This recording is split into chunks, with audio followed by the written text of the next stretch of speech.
Hi everyone, this video is a perfume review or WinterRose's nose for the 2022 perfume release from Carolina Herrera, the Very Good Girl Glam. So this is kind of like a flanker of a flanker. We had Very Good Girl that came out in 2021 and this is Very Good Girl Glam. So I do have a review video up on the other 4 fragrances that I have from the collection. That's up on my channel already, so I'll link it somewhere in the cards up here and in the description box below if you're interested. But this video will be focusing on this year's release, the Very Good Girl Glam.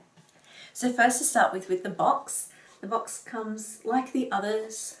This one is black, glossy black with the glittery center, which is quite nice. I purchased the 50ml bottle and we'll get into the bottle. It is the typical iconic Good Girl bottle. I still have the same feelings about the bottle as far as how it looks. I don't think it is as classic or elegant and classy looking as some of the other bottles that are out there. If that's what you're going for purely for display, this is not going to be the one. It definitely stands out though, and I do like to have them out on display. I think they look good out. They can be a little over the top, but it's still pretty. I still like them. I still like the way that they look.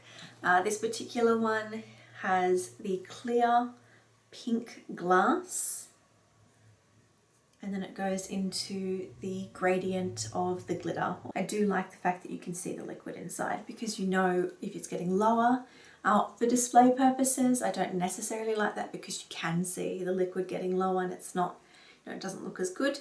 But I really do appreciate that from a practical sense. The usage of the bottle, I still am not a huge fan of how you use it. The smaller bottle, so the 30ml bottle, this whole back section actually comes off and you spray it from the top of the shoe part. But in the 50ml and the 100ml, the sprayer is actually in the front here, up in the top in the middle of the heel, and the sprayer is this back section of the heel here. So to spray it, you need to hold it sort of like this. You need to be careful not to spray your face. I have done that. It's just something you really need to be paying attention to.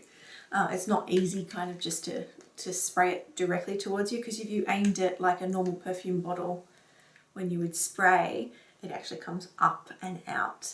Again, it's not the easiest. If you had trouble closing your hands or making a fist, it is kind of difficult, and it's just awkward. It's a bit of an awkward one. So the fragrance itself, it's classed as a floral, fruity fragrance. Sometimes also a floral amber or a floral woody scent too. I would say it kind of is a mixture of all three. For me personally, I do find it fruity floral, but I do also find that those ambery woody notes that come through as well. So I would more class it as probably a floral amber scent overall for the most part. So the top notes are sour cherry and almond, middle notes of rose and lily, and base notes of vetiver and bourbon vanilla.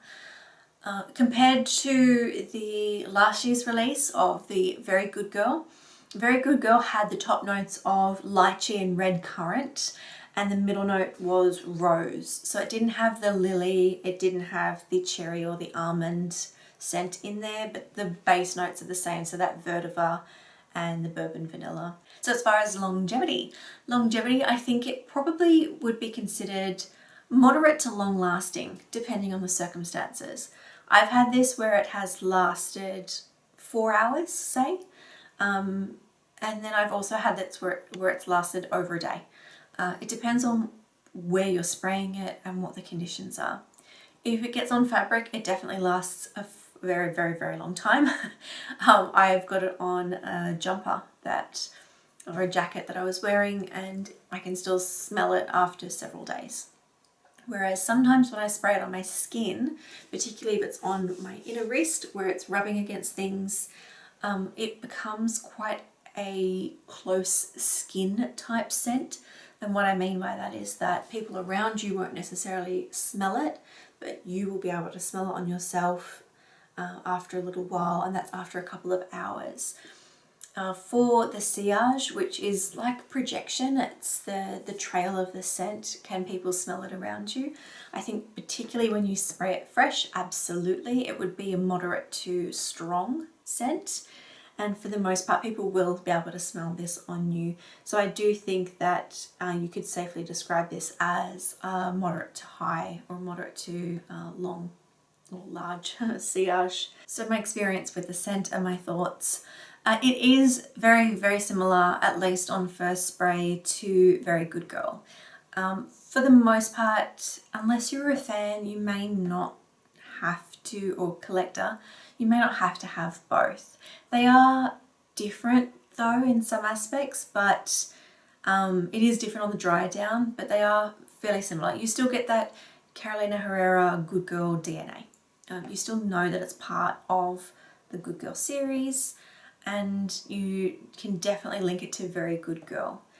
It is still slightly powdery, more so on the dry down, so as it's been on the skin for a lot longer, it has that powdery, smooth scent to it, almost makeup-like. It's similar to Very Good Girl. It had that kind of a velvet, suede kind of feeling on the dry down.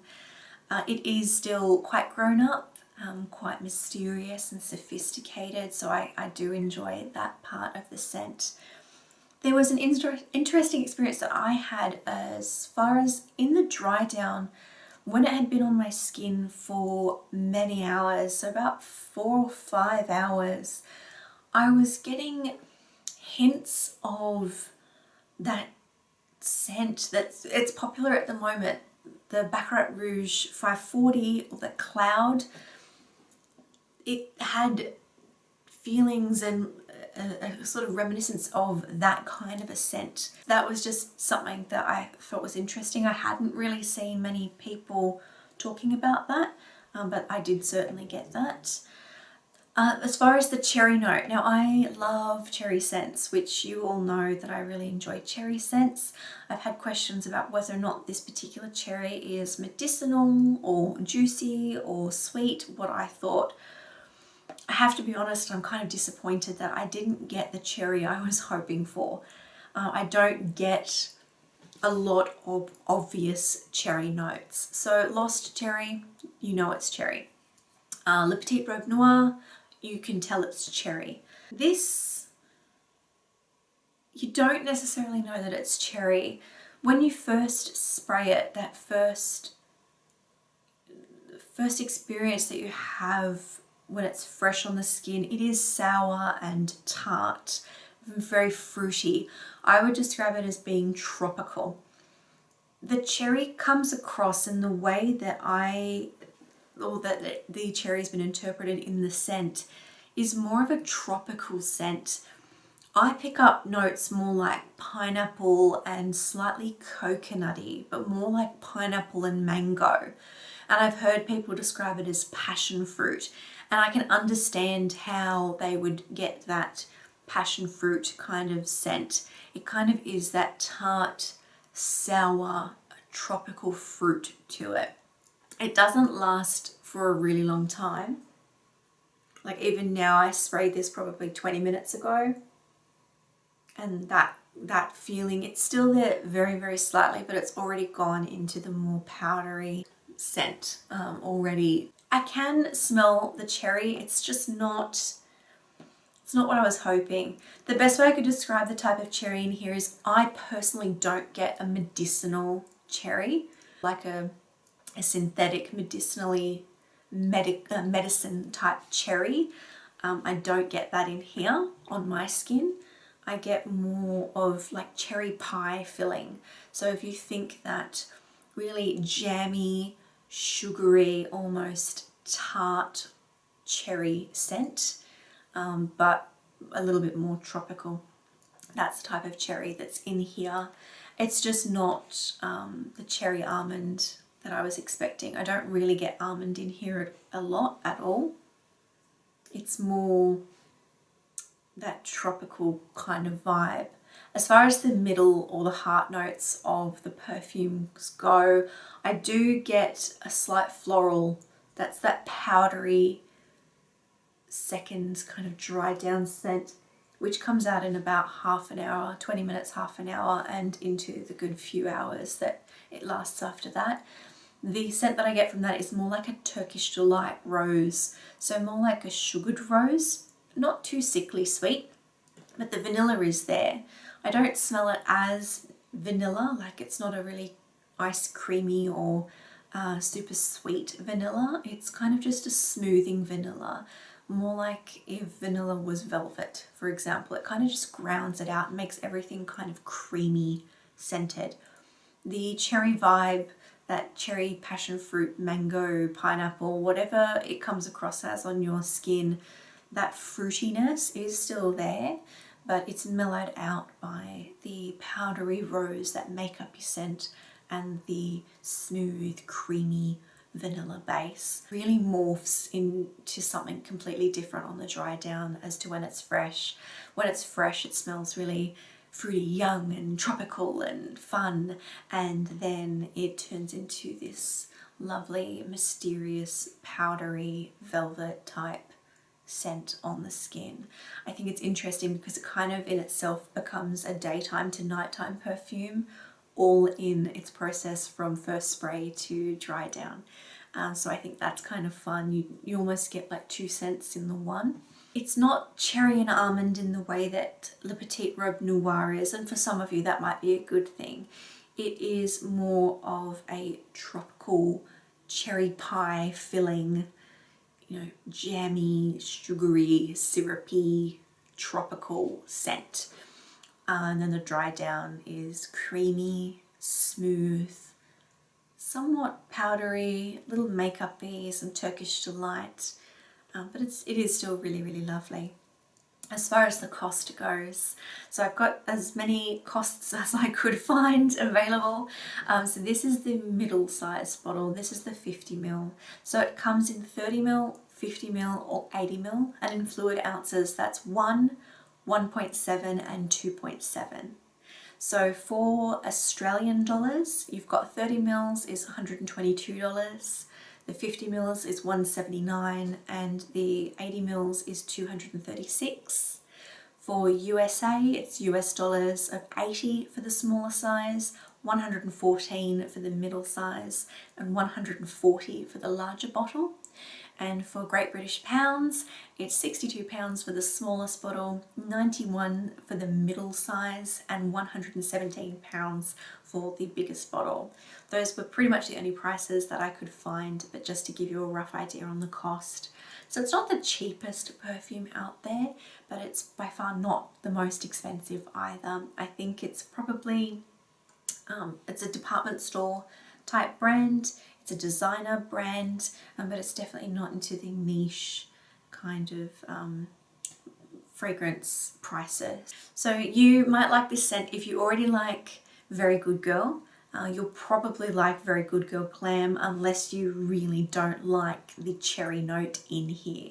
It's not necessarily a safe blind buy, so you might still want to try it because it can morph on your skin and smell different. If you're expecting like a nice sour cherry and almond, it doesn't really come across as sour cherry and almond. It's more like cherry pie if you think of it that way. But if that sounds interesting to you, then you might like it. If you've tried the Carolina Herrera Very Good Girl Glam, please do let me know what your thoughts are below. If you have any questions that haven't been covered in this video, please also leave them and I will try to answer that for you. But that is my review for the Carolina Herrera Very Good Girl Glam. I am happy to have it in my collection. I do actually really like it. Even though it's not what I was expecting, it is still a lovely scent. Do you need to own both if you already have Very Good Girl and this one? Probably not, but I kind of like the dry down of this one a little bit more than Very Good Girl. But that's my thoughts. I hope you all enjoyed this review and found it helpful, and I hope you're all having a fantastic afternoon, evening or morning, whatever it may be wherever you are. And I'll see you all in my next video. Bye for now.